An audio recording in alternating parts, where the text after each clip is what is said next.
बार और प्रेम से बोलना पड़ेगा। हरि शरण, हरि शरण। बोलो रास बिहारी सरकार की जय हो। सुखदेव जी महाराज कहते हैं, राजन इस प्रकार से मेरे गोविंद ने रास किया, कामदेव का मान मर्दन किया। महाराज मेरे गोविंद ने जब रास किया था ना, उस समय उनकी अवस्था 8 वर्ष की थी। इसलिए अज्ञानी लोग कुछ और न समझे, मान भंग न करें। 8 वर्ष के बालक के अंदर कोई काम नहीं होता, और वैसे भी मेरे गोविंद अकामी हैं।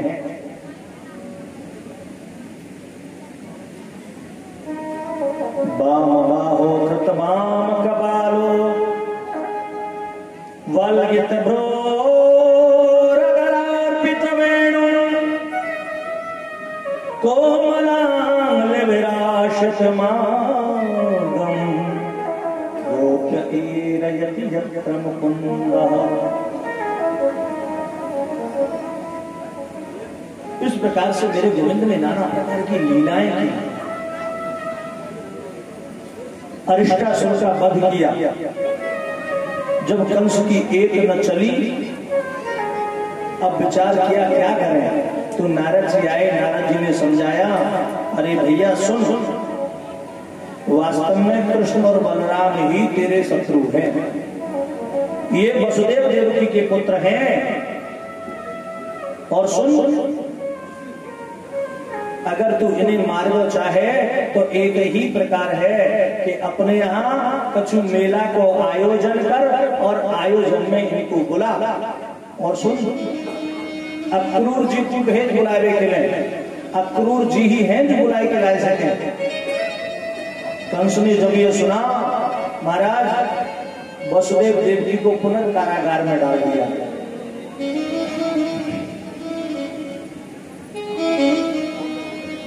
अक्रूर जी को बुलाया, हे अक्रूर जी सुनो, मैंने सुना है नंद के यहाँ जो 2 बालक हैं वो मेरे भांजे हैं, वो वसुदेव देवकी के लाल हैं, सुत हैं।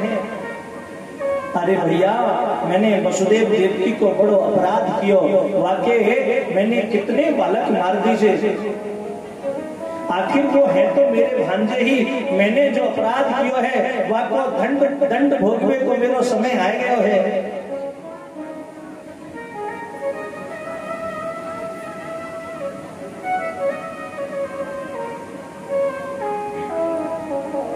हे अक्रूर जी, आप वसुदेव जी, आप नंद बाबा के यहाँ जाओ और वहां से मेरे भांजे को वापस लेके आओ। वो जो भी मुझे दंड देंगे वो मुझे स्वीकार है। मैं उनसे क्षमा याचना मांगना चाहता हूँ, बड़ा धूर्त है, बताना नहीं चाहता। अक्रूर जी जानते हैं क्यों बुला रहा है।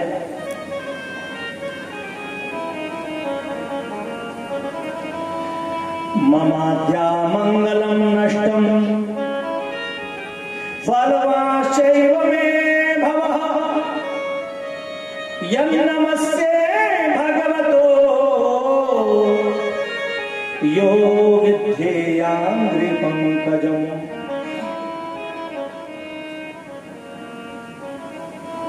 अक्रूर जी महाराज बुलाने के लिए रथ में बैठ करके गए।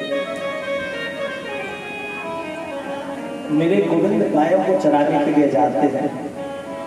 ये अक्रूर जी मथुरा से गोकुल के लिए सुबह चले, पूरे रास्ते भगवान की नाना प्रकार की लीलाओं का रसास्वादन करते हुए आ रहे हैं। सुबह से शाम हो गई, रथ घोड़े अपने आप चलने लग जाते हैं, जहां मन लगता है वहीं रुक जाते हैं, घास चलने लग जाते हैं। ये विचार कर रहे हैं आज कृष्ण बलराम का मुझे दर्शन होगा। कृष्ण बलराम कैसे होंगे, कितने दयालु होंगे, क्या मैंने जो उनकी दयालुता सुनी है वो इतनी अपार करुणाकार है। आज तो मुझे साक्षात श्री हरिहर का दर्शन होगा। द्रक्ष्यामि नूनं सुकपोलनासिकां स्मितावलोकारुणकञ्जलोचनं मुखं मुकुन्दस्य गुणालकावृतं प्रदक्षिणं मे प्रचरन्ति वै मृगाः। सुंदर कपूर, मनोहर नासिका, मंद मंद मुस्कान, पूर्ण चितवन एवं अरुण कमल से विशाल लोचन। आहा, भगवान के मुखमंडल पर क्या शोभा पा रहे होंगे। आज जब उसने करुणा के भरे हुए दयालु का मुझे दर्शन होगा ना, मैं तो कृतकृत्य हो जाता। ऐसा विचार करते हुए भगवान की नाना प्रकार की आनंद झांकियों का दर्शन करते हुए आ रहे हैं। संध्या की बेला हुई, गोकुल पहुंचे। महाराज, भगवान श्याम सुंदर के चरण दिख गए इनको एक जगह। उनके चरणों की पग की रज, उस रज पर चरण बने हुए दिखे, पद चिन्ह दिखे। ये रज से नीचे कूद गए और उस रेणु में लौटने लगे, आनंद लेने लगे। उस रेणु का, उस ब्रज रेणु का आलिंगन करने लगे। मेरे प्रभु के चरण, ओह रेणु तुम कितनी धन्य हो, मेरे प्रभु के चरण यहाँ पड़ रहे हैं। अरे रेणु तुम तो बड़ी धन्य हो, मेरे प्रभु के चरणों ने आपको मथा है।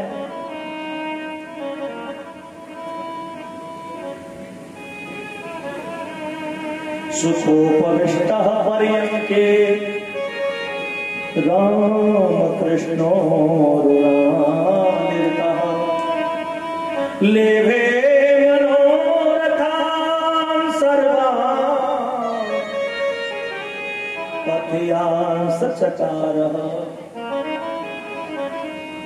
यह गोकुल के वासी कितने भाग्यशाली हैं जिन्हें मेरे प्रभु का प्रतिदिन दर्शन होता है। मैं कितना अभागा हूं, कितने समय के बाद में उनका दर्शन प्राप्त होगा। अच्छा, मेरे प्रभु श्याम का मुझे दीदार होगा। किस प्रकार से मुझे जानेंगे, किस प्रकार से मुझे पहचानेंगे। फिर एक मन में आता है, आज जब मेरे प्रभु से मेरा दीदार होगा तो वो मुझे अवश्य ही पहचान लेंगे। बस आंखें चारों ओर देख रही है, कैसे भी तो मेरे श्याम सुंदर दिख जाए। किधर से आ रहे होंगे, शाम को गाय चरा करके आते होंगे। उनकी बेड़ू की धुन कैसी होगी। उस बेड़ू की धुन को सुनकर के सारी की सारी गायें उनके पीछे पीछे चली आती हैं। उनकी नाना प्रकार की लीलाओं का रसास्वादन कर रहे हैं, मन में विचार कर रहे हैं। कभी दूर से ही गौधुली बेला, गौधुली उड़ती हुई दिखाई दी, गायों के पद से उड़ती हुई रज दिखाई दी।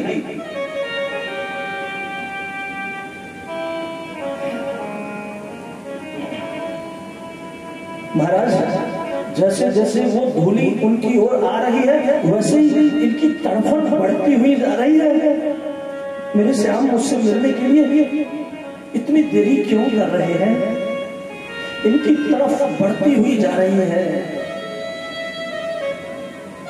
जब कोई प्रिया अपने प्रियतम से मिलने के लिए जाती है तो प्रिया प्रीतम का मिलन जैसे जैसे निकट होता जाता है, उनकी दिल की धड़कन वैसे ही बढ़ती बढ़ती जाती है। मेरे भगवान का दर्शन जैसे इस भक्त को होने जा रहा है, इस भक्त के हृदय की धड़कन वैसी ही तीव्र होती जाती है।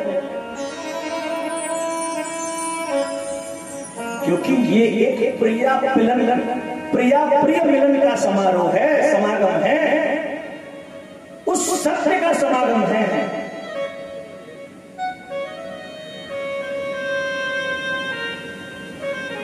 गाय निकल के जा रही है। अचानक कृष्ण बलराम ने देखा एक रथ खड़ा हुआ है, मथुरा से आया है। दौड़ करके रथ के पास आई और जैसे ही कृष्ण बलराम को इन्होंने देखा ना, दौड़ करके जाना चाहते हैं, ठोकर लग गई, धूल में ही गिर पड़े। और ऐसे गिरे ब्रजरज में कि वहां से सरकते हुए सीधा पैरों को जाकर के टकराए, दोनों के दोनों चरण पकड़ लिए।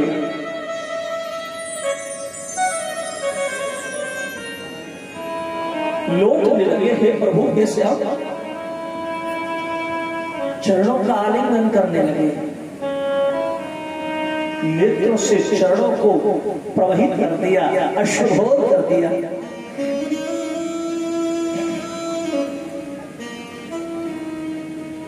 एवं ब्रवाड़ा विरहातुराभृशं ब्रजस्त्रियः कृष्ण विषक्तमानसाः विसृज्य लज्जाम्रुरुध्मः सुस्वरम् गोविंद दामोदर माधवेति। हे गोविंद, हे नारायण, आपके चरण कमलों में बार बार प्रणाम है प्रभु।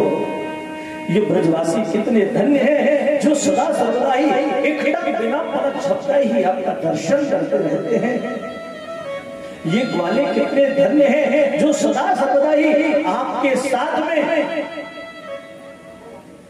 ये गायें चराते हैं। ये अभागे बड़े धन्य हैं कि साक्षात श्री हरि के साथ में रहते हैं, तदपि ये पहचान नहीं पाए।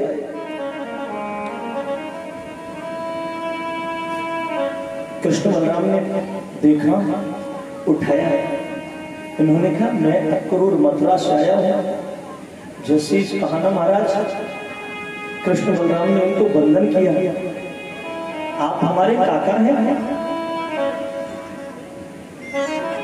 आप मथुरा से आए हैं, मथुरा में हमारे माता पिता कैसे हैं, वो कुशल तो है ना?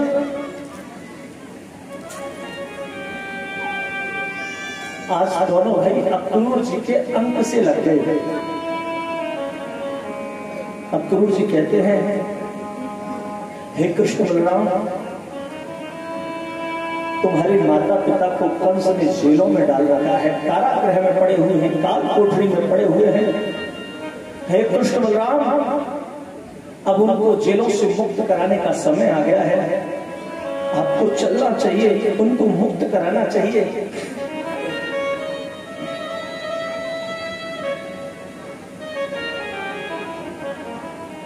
महाराज, आज कृष्ण बलराम अक्रूर जी को लेकर के नंद बाबा के पास पहुंचे। नंद बाबा को देखते गले मिल पड़े, एक दूसरे से हाल पूछा। नंद बाबा को जब पता लगा ना कि अक्रूर जी कृष्ण बलराम को बुलाने के लिए आए हैं, मानो ठगे से रह गए हो, कुछ भी न बचा हो शरीर में से, मानो सारे का सारा जो शक्ति थी वो निकल गई हो और शरीर पूरा शिथिल हो गया हो। अक्रूर जी क्या कहते हो?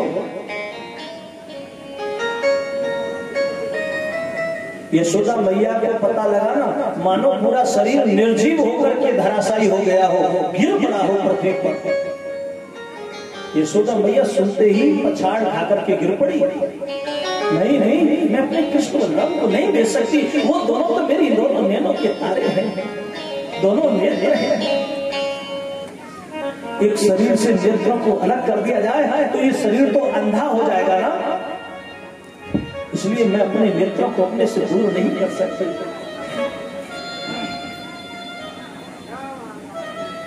आज अक्रूर जी इनको सारी सच्चाई बताते हैं। सुनो,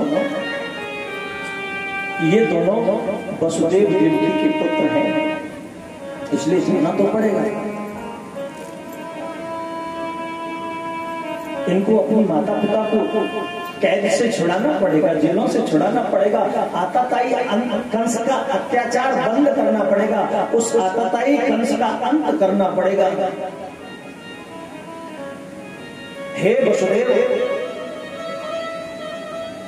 हे नंद, हे यशोदा,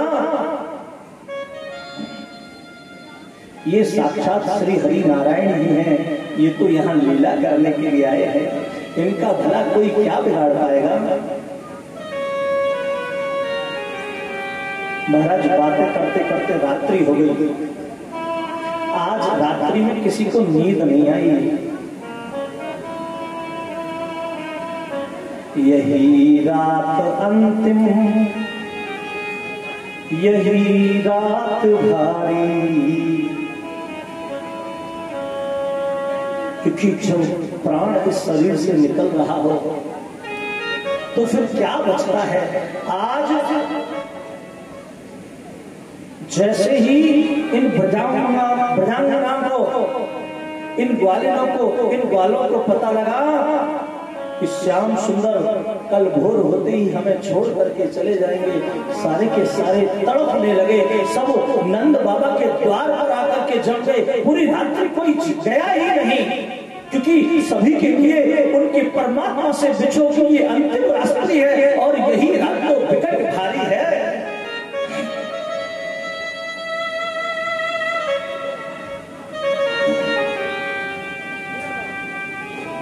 न तो उसमें हम पाखिल हे तो हे तुम नारायण पुरुषमाद्यमप्ययम् यज्ञाभिजाता दरविंद कोशाद ब्रह्माग्रासेद यदेशलोका। भोर हुई जहां मैया खुद कृष्ण बलराम को जगा करके स्नान कराती, बालों को सहलाती, कलेवा खिलाती, वहां आज कृष्ण बलराम अपने आप ही जाकर के वस्त्र धारण कर लिए, खुद अपने बालों को सहला लिया, तैयार होकर के मैया के सामने आई। मैया अब हम जा रहे हैं, हमें रोकियो ना। मैया ने जैसे देखा पकड़ करके बैठ गई। क्या तुम इतने निष्ठुर हो गए हो, हमें यूं ही छोड़ करके जाओगे? लाला हम तुम्हारे बिना कैसे जिएंगे? कन्हैया कहते मैया ये ब्रजवासी सारे यूं कहें कि तू यशोदा को तो लाला ही ना है। यशोदा इतनी गोरी है, नंद इतने गोरे हैं और तू कालो है। हे मैया तू तो हमें कहूँ घूमने के लिए जाने ही ना देवे, तू सदा सर्वदा ये चाहे कि हम तेरी गैया चरावे।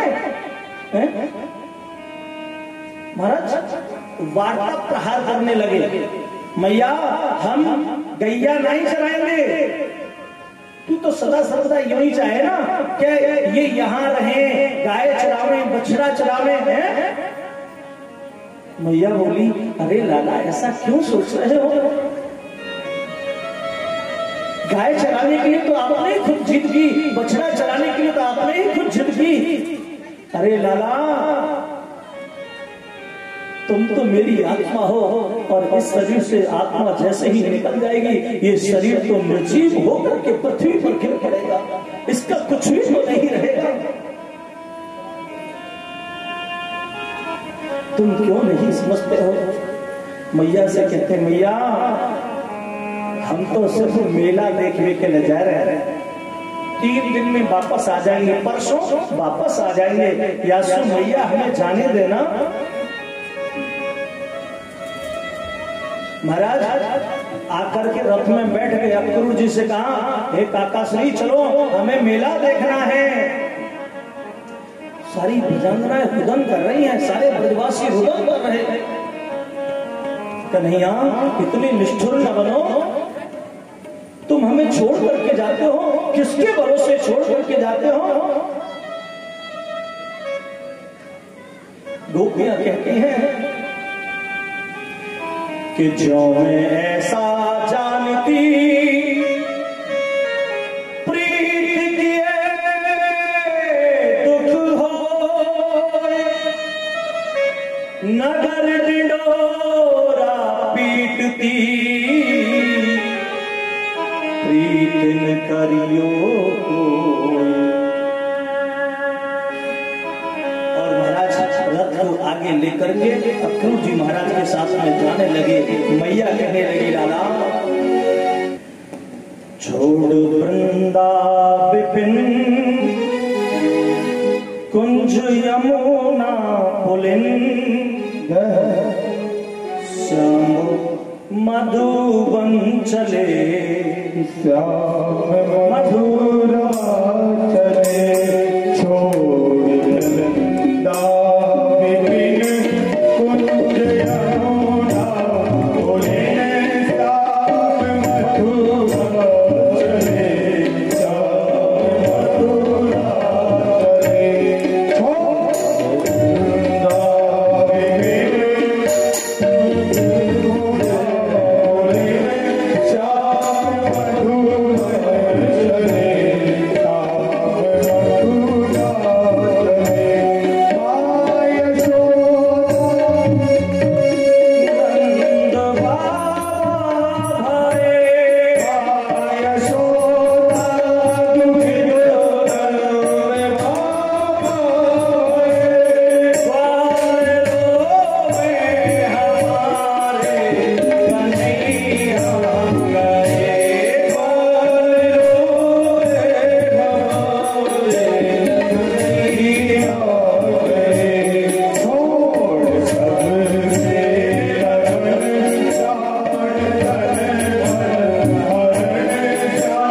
आगे मुख करके देख रहे हैं। सारी गोपियां तड़प के पीछे दौड़ रही। अरे कान्हा इतना निष्ठुर ना हो जा रहे। आगे रथ चलते चलते रुक गया। कन्हैया ने देखा आगे राधा जी खड़ी है। राधा जी को देख करके कन्हैया रथ से उतर के आए। राधा जी ने कहा, कन्हैया जा रहे हो? कन्हैया ने कहा, राधे याद करो जाना तो पड़ेगा ही ना। हे राधे, हम दोनों लीला करने के लिए आए हैं ना, दुष्टों का संहार करने के लिए आए हैं, इसलिए अब लीला करने के लिए जाना तो पड़ेगा ना। राधा जी कहती हैं, मैं रोकूंगी नहीं, लेकिन आपने बताया भी तो नहीं।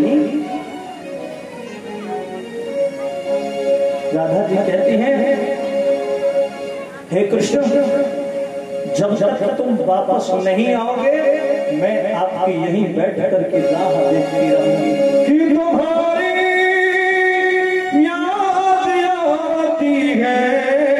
बताओ क्या करे मोहन, तुम्हारी याद आती है।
यमुना जी के इस ओर पर,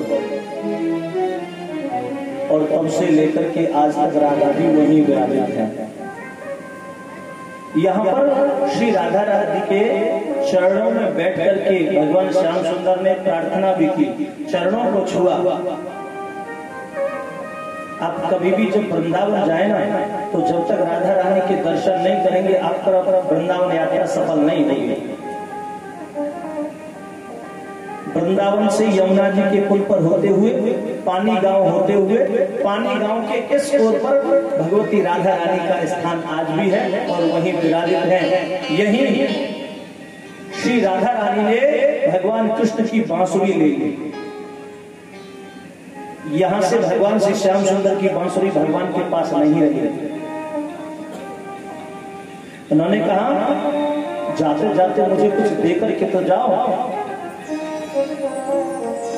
तो राधा रानी से कहा भगवान ने बताओ क्या लोगी? बोले अपनी ये बंसी देकर के जाओ। और आज भी जब आप दर्शन जाओगे तो वही बांसुरी आज भी जो के त्यों ही रखी हुई है। ये आज भी सत्य है। यहाँ पर ये जो बांसुरी है 5000 वर्ष पुरानी बांसुरी है। लगभग इतना समय हो गया, जाकर के दर्शन करो, दर्शन होता है।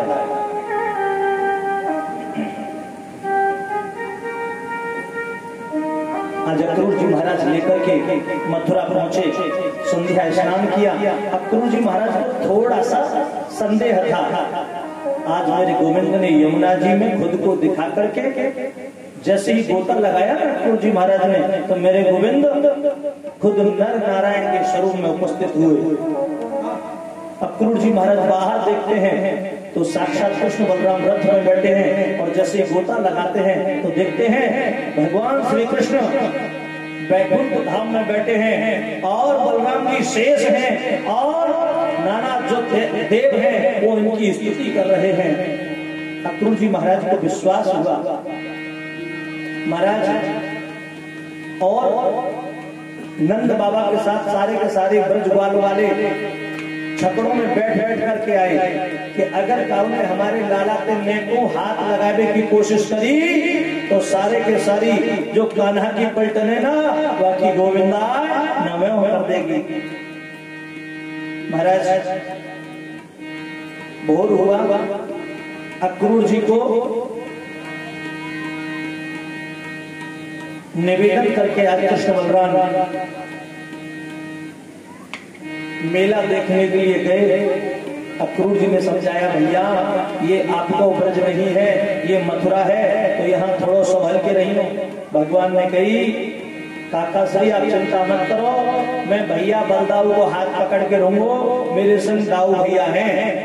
हाँ आज मेरे गोविंद बलदाऊ जी के साथ में जब मेला देखने के लिए गए तो सामने से ही सारे के सारे ग्वाल वाल आते हुए दिख गए। ग्वाल वालन ने कन्हैया को देखो, अरे लाला लाला, अरे लाला अब तू चिंता मत करियो, अब तेरे संग हम आते हैं, बिल्कुल तू घबराइयो मत भैया। कन्हैया ने जैसे ग्वाल वाला को देखा सब एक दूसरे को देख करके प्रसन्न हो गए।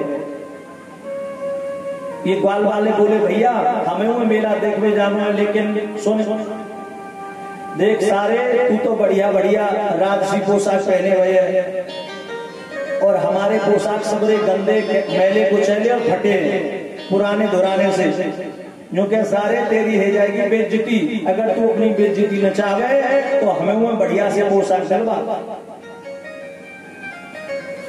आज भगवान इनको लेकर के जहां राजसी दरबार के वस्त्र धुलते थे धोबी घाट पर पहुंचे, वहां पर रजक धोबी मिला। रजक धोबी से कहा भैया मामा आप हमारे इन मित्रन को कपड़ा दे दो, हम जब वापस होंगे मेला देख के आपको दे देंगे। लेकिन ये अहम काम है, भगवान को गाली देने लगा। मेरे गोविंद ने एक ऐसा मुष्टिक का प्रहार किया कि इसकी गोविंदा नमो नमः हो गई। ग्वाल वालों ने अपने मुताबिक वस्त्र लिए,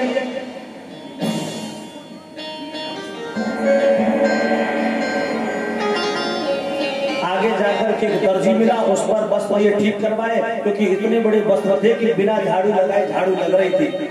बोले भैया सुने, मगेनू लग रहे सबको, अब तो बेइज्जती होगी, अब न मानेगा कोई, क्योंकि मगेनू कपड़ा तो ऐसे ही हुए बहुत लंबे चौड़े।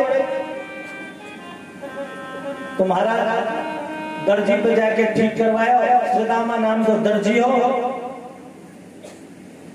महाराज दर्जी ने भगवान के मित्रन के सारे कपड़ा शुद्ध किए। अब ये बोले सुन, ब्रजवासी जब लगे तो थापक थुआ चंदन लगो हुए, तो वही होके कंस को चंदन लगाने वाली एक कुब्जा जा रही थी। भगवान श्याम सुंदर ने आवाज दी, सुंदरी ओ सुंदरी।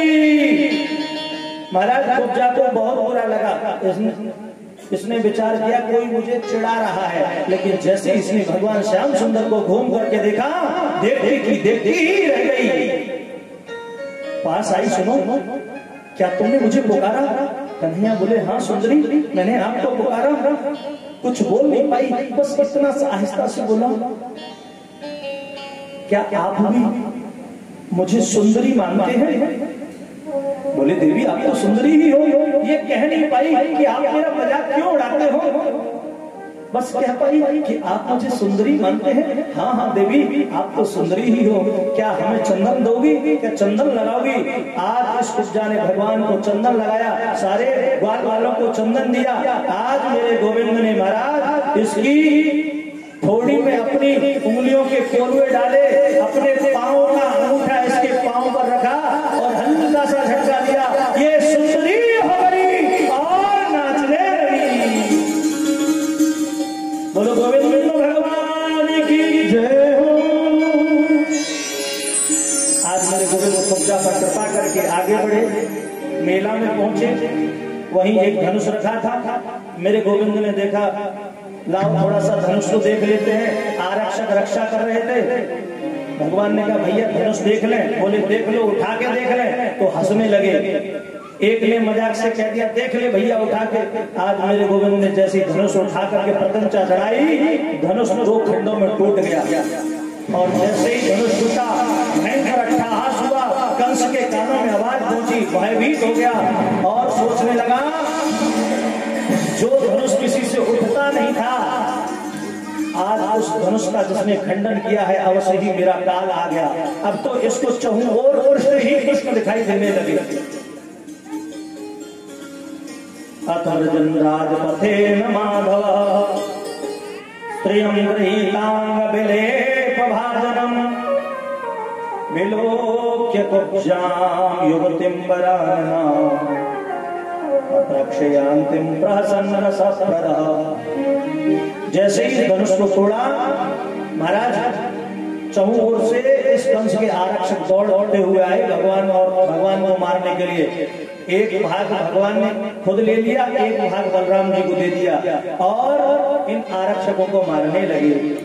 धनुषो भज्यमानस्य शब्दः खण्डोदसी दिशः पूरयामास यं श्रुत्वा कंसस्त्रासमुपागमत्।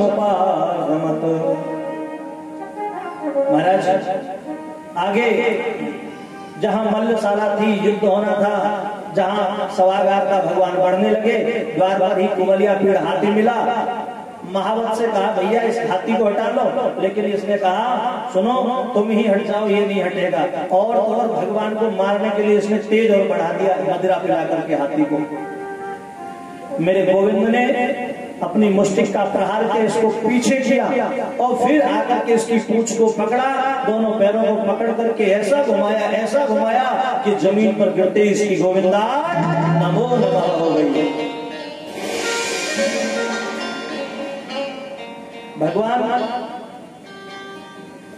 सभा में घुसे, मल्लशाला में घुसे, मेरे गोविंद को जो भी देखता है, जैसे स्त्री में देखता है, जो भी देखता है उसको वही दिखाई देते हैं जैसे देखता है। मल्ला नाम सनिर्णाम नरवरः, मल्लों को मेरे गोविंद मल्ल दिखाई देने लगे। स्त्रीणाम स्मरो मूर्तिवान, स्त्रियों को मेरे गोविंद काम दिखाई देने लगे। गोपालां सजनो सताम क्षितिभुजां, गोपों को मेरे गोविंद गोप ही दिखाई देने लगे, अपने बाल सखाए दिखाई देने लगे। स्वपुत्रो शिशु, और वृद्धों को मेरे गोविंद शिशु बालक दिखाई देने लगे। जो जिस स्थिति में देखता, जैसा देखना चाहता, मेरे गोविंद का वैसा ही दर्शन इन ब्रजवासियों को हो रहा। महाराज मेरे गोविंद आगे गए, जैसी आगे गए ना तो मल्लों ने मेरे गोविंद को पकड़ लिया। एवं चर्चित संकल्पो भगवान मधुसूदन आसमागात चाणूरम मुष्टिकम रोहिणी सुता। मेरे गोविंद को इन मल्लों ने चाणो मुष्टिक आदि ने पकड़ लिया मारने की इच्छा से, लेकिन मेरे गोविंद और बलराम जी ने देखते ही देखते इन मल्लों की गोविंदा नमो नमः कर दी। बोलो गोविंद भगवान की जय हो। कंस बैठा हुआ था अपने आसन पर, मेरे गोविंद ने दौड़ करके कंस को पकड़ लिया। कंस तलवार से इधर उधर प्रहार करना चाहता था, लेकिन मेरे गोविंद ने झपट करके इसके केशों को पकड़ा, घुमाया और आकाश से पृथ्वी में पटक दिया। और जैसे ही पृथ्वी पर गिरा, इसकी गोविंदा नमो नमः हो गई। बोलो गोविंद भगवान की जय हो। और जैसे ही कंस मरा ना, महाराज आकाश में देवता लोग आ गए, पुष्प वृष्टि करने लगे और जय हो जय हो जय हो की दुनिया होने लगी।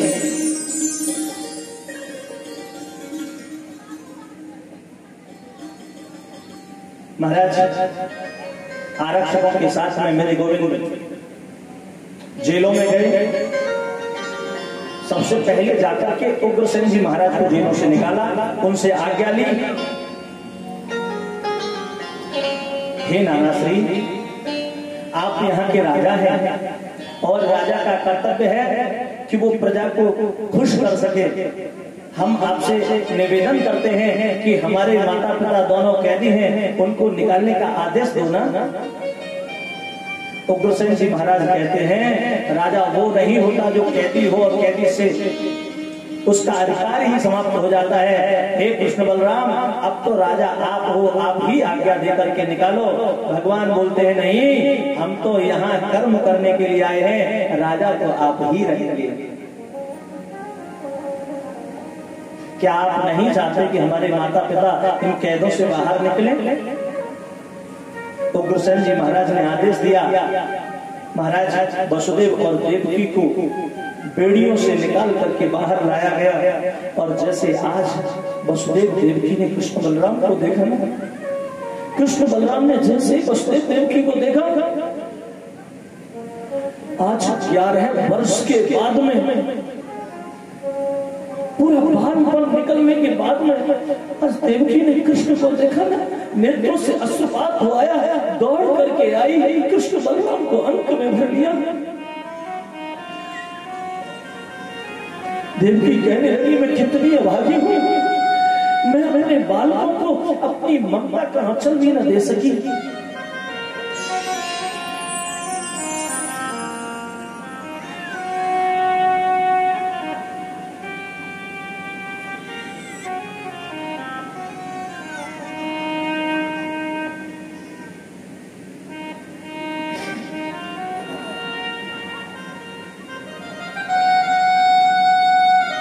आज उस बिछुओं की पीड़ा को नेत्रों के अश्रुपात से निकाल रही माता,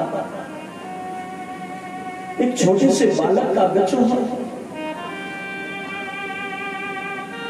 क्या बीत रही होगी उस भिखारी के हृदय पर। आज 11 वर्ष के बाद में कृष्ण बलराम से भेंट हुई है। हे दादा, हमारा ऐसा क्या पाप था जिसके कारण आज हमें हमारे बालकों से 11 वर्ष के बाद में मिलना हुआ?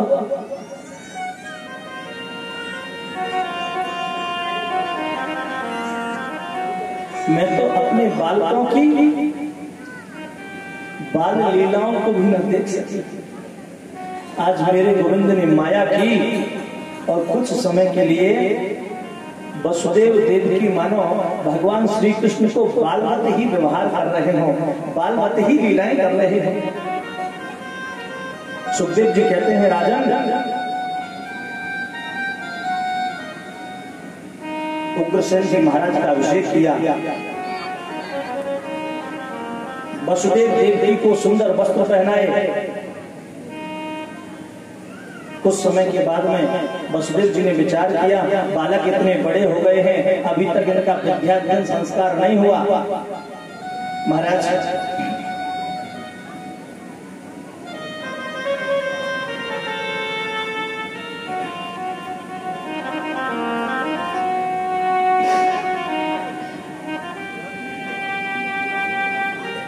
आज दोनों बालकों को विद्या अध्ययन करने के लिए गुरुकुल भेजा। मातरम पितरम वृद्धम धार्या साध्वीं सुतं शिशुं गुरुं विप्रं प्रपन्नं च कल्पो विप्रक्षवसन्मृतः।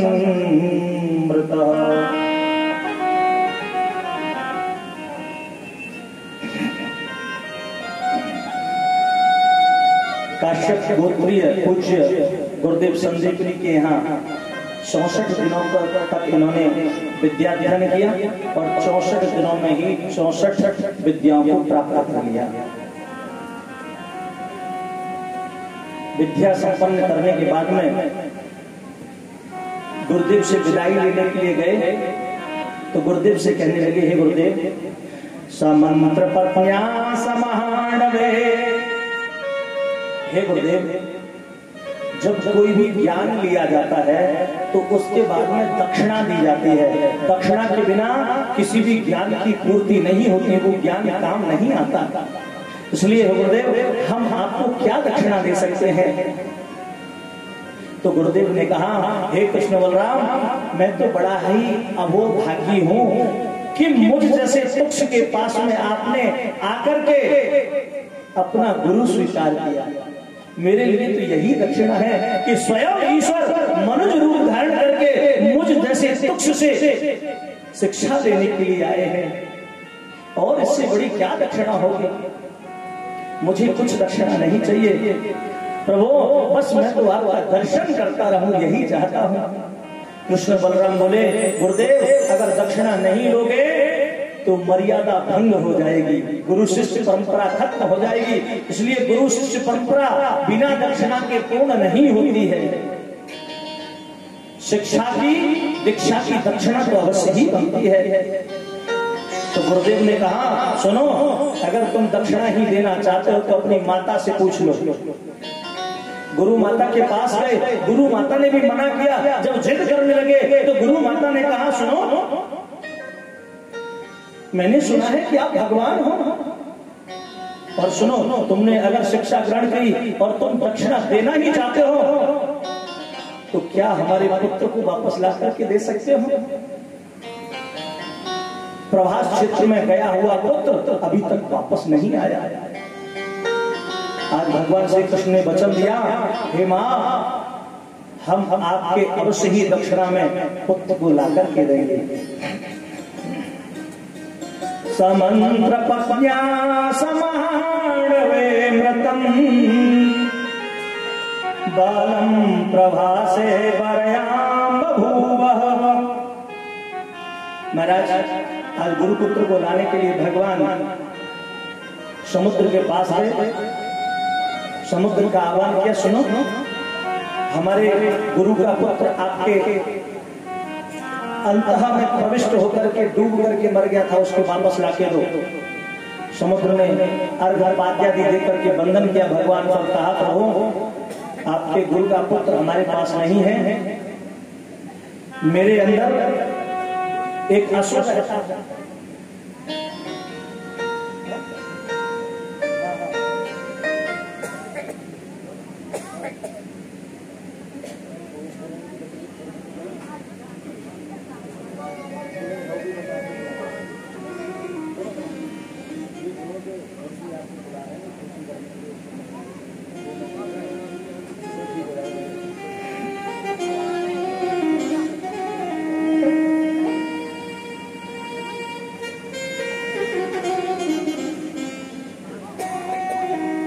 समुद्र ने कहा मेरे अंदर एक शंखासुर नाम का दैत्य रहता है, उसी ने आपके गुरुपुत्र को मारा है।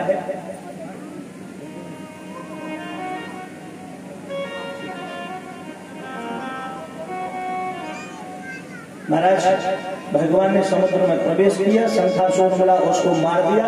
वहां से एकमात्र पांचजन्य शंख मिला, उसको वापस लेकर के आए। भगवान यमपुरी गए, वहां जाकर के यमराज से कहा सुनो, आपके यहाँ पर हमारे गुरुदेव का पुत्र आया है, उसको वापस ला के दो। हालांकि ये नियम के विरुद्ध है, तथापि मेरा आदेश है तुम उसे ला के दो, क्योंकि मैंने गुरुदेव को वचन दिया है।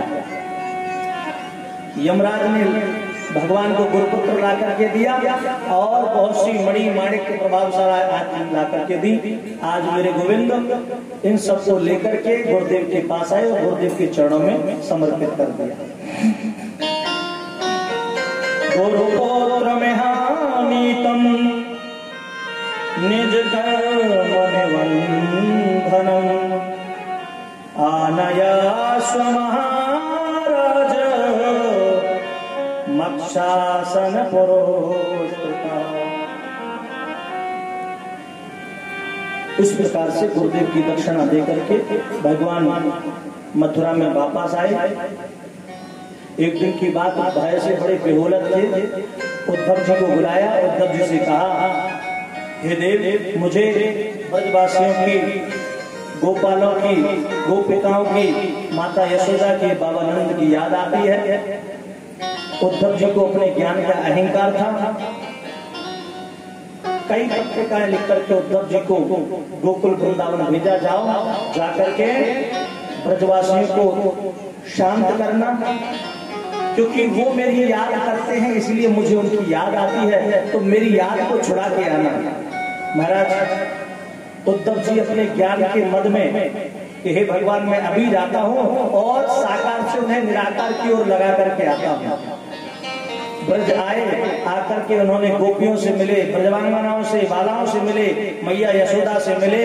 यहाँ आए तो ज्ञान सिखाने के लिए थे, साकार को भुलाने के लिए और निराकार में लगाने के लिए आए थे, लेकिन खुद भी साकारी होकर के ही भगवान के पास में पहुंचे। ज्ञान सिखाने के लिए तो ब्रजवासियों को, गोपांगनाओं को, इन बालों को आए थे कि साकार से हटकर के निराकार में अपना ध्यान लगाओ, लेकिन खुद उल्टा ज्ञान ले लिया कि निराकार कुछ नहीं, अगर साकार ही नहीं होता तो निराकार कहां से होता।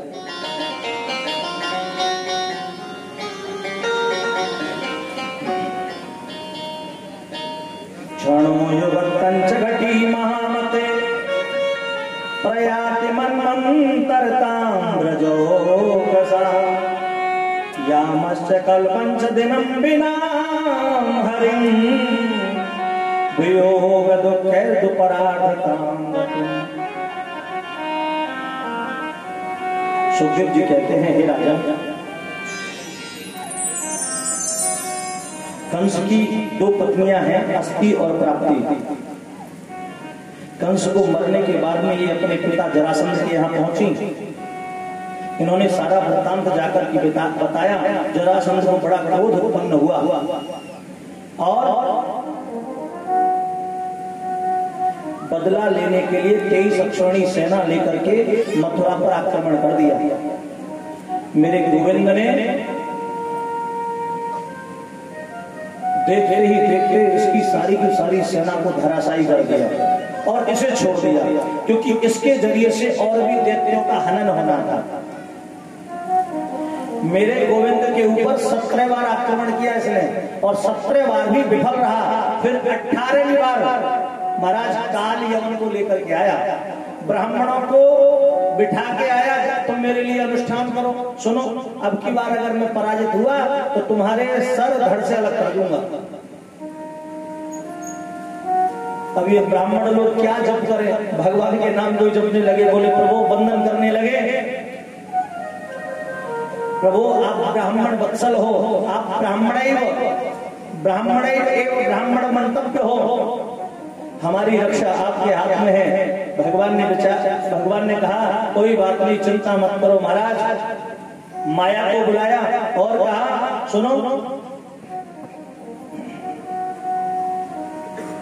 निर्जगाम पुरद्वारा पद्ममाले रायुधः। विश्वकर्मा जी को बुलाया और कहा सुनो, 12 योजन लंबी और 18 योजन चौड़ी एक समुद्र में पुरी का निर्माण करो। माया से कहा सुनो, रात्रि में सोते सोते ही सारे के सारे इन ब्रजवासियों को उस पुरी में स्थापित कर दो, किसी को पता भी न लगे। ऐसा ही हुआ। भोर हुआ, काल यमन द्वार पर आ गया।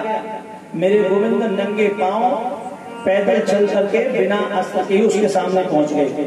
अब इस काल यमन ने विचार किया कि जब कृष्ण निशस्त्र होकर के नंगे पांव अगर सामने आया है तो मैं भी निशस्त्र होकर के ही नंगे पांव इसको युद्ध में ललकारूंगा, युद्ध में मारूंगा। महाराज जैसे ही आगे बढ़ने लगा, मेरे गोविंद द्वारिका मथुरा को छोड़ करके एक गुफा की ओर, पर्वत की ओर दौड़ने लगे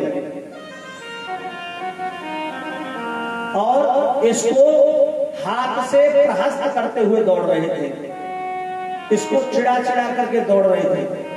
ये भी भगवान के पीछे पीछे दौड़ने लगा। भगवान दौड़ते दौड़ते गुफा में पहुंच गए।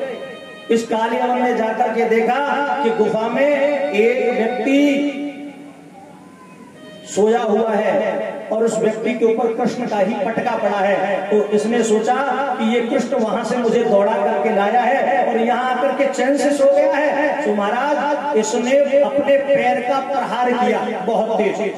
जैसे ही पैर का प्रहार किया, उसमें जो व्यक्ति सो रहा था वो कृष्ण नहीं थे बल्कि मुचकुंद जी महाराज थे।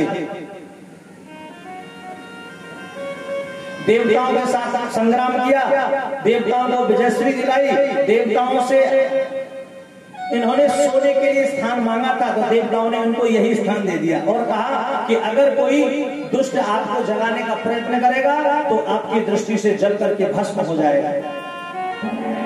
महाराज यही हुआ। इसने जो इन मुचकुंद जी महाराज को पैर का प्रहार किया तो घबरा करके मुचकुंद जी महाराज उठे। इन्होंने इधर उधर देखा तो यही दिखाई दे गया। इन्होंने क्रोध की दृष्टि से जैसे इसको देखा, ये जल करके भस्म हो गया। इसकी गोविंदाय नमो नमः हो गई। बोलो गोविंद भगवान की जय हो, बोलो आनंद कंद भगवान की जय हो। बलराम जी आदि पहले ही जो कुछ बच्चे थोड़े से आरक्षक थे उनको लेकर के दाक्षिणात्य के पर्वत पर आए। इधर ये जरासंध ने देखा कि इस पर्वत पर अंदर गुफा में घुसे हैं तो चारों तरफ से अग्नि लगा दी इसने पर्वत में। मेरे गोविंद इस पर्वत के ऊपर चढ़ करके समुद्र में कूद गए और महाराज अपनी इस पुरी में पहुंच गए। इस पुरी का नाम है द्वारिका पुरी। बोलो द्वारिका